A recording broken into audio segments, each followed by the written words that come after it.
it's Kelly with your A1 Extra, brought to you by Westminster Canterbury.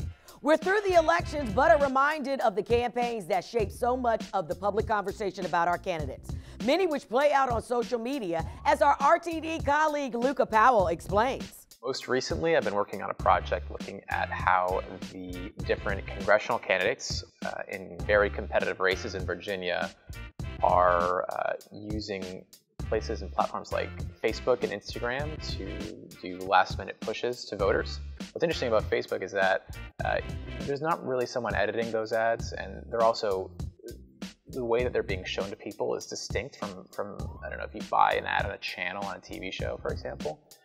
You can target people based on the show, but with Facebook ads, you can target people based on what they like, based on where they live, based on their age and their gender. So you're getting politicians that are able to show messages to people based off of what they think that population wants to see in a more specific way than we've ever seen before. And that's something that's been common in the last couple of election cycles, but here it is again, and I think it's our job to show how it's going down in 2022.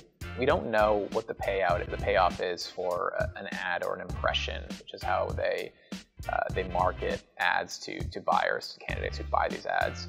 How many impressions can you get? Can you get 1,000? Can you get 5,000?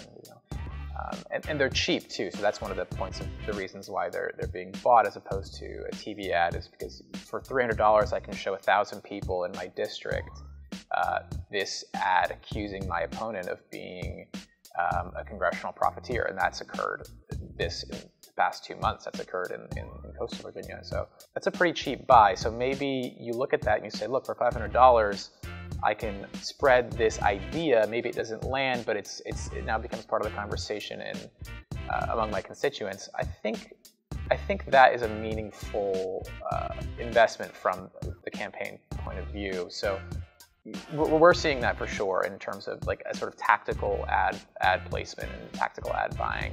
All right, that's it. Stay up to date with election coverage and more reporting on Richmond and Central Virginia at richmond.com. And follow along on social at RTD News. We'll talk to you next week for another A1 Extra, brought to you by Westminster Canterbury.